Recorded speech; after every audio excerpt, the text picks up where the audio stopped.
Peut-être qu'il trouvera la maturité. Bien des gens comprennent après, ah, l'église avait raison de me sanctionner. Mais il comprend ça en retard. Et quand tu comprends en retard, tu as perdu beaucoup de choses. Certains ont déjà perdu la foi. La sanction a toujours pour but de réactiver la conscience de l'homme. De donner la force au libre arbitre. Parce que même si Satan, les esprits nous poussent vers le mal, mais le choix revient à qui? À l'homme lui-même. Si tu as péché, il ne faut pas dire que c'est Satan. Satan n'a fait que proposer. Mais la décision revient à qui? Hein?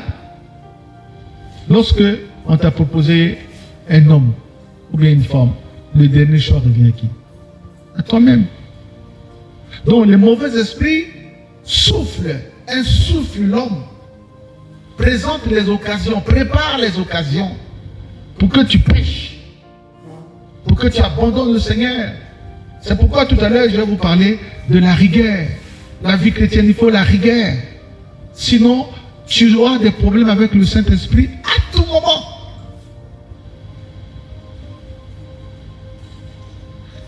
C'est pourquoi dans ta prière, tu dois dire comme David, sonde-moi, Seigneur. Peut-être tu es en mauvaise relation avec Dieu, tu crois que ça va, mais ça ne va pas. Il y a des gens qui pensent que non, moi je suis en communion avec le Seigneur. Avec Dieu, il n'y a pas de problème. Il y a des problèmes. Parfois tu les ignores. Il ne suffit pas de dire, Seigneur, pardonne-moi et tout ce que j'ai fait. Mais il faut dire aussi, Seigneur, sonde-moi. Révèle-moi ce qui ne marche pas avec toi.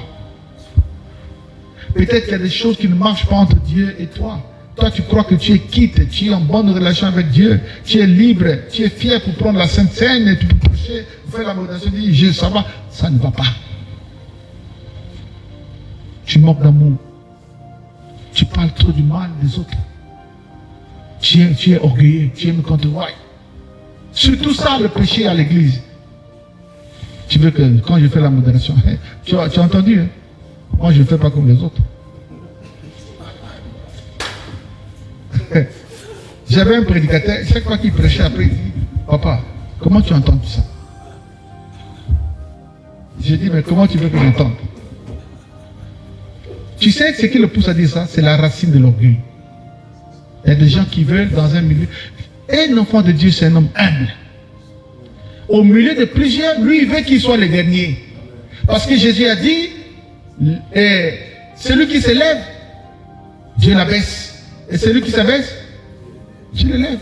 Si en toi, il y a un désir qu'on te voie, déjà Dieu va t'abaisser.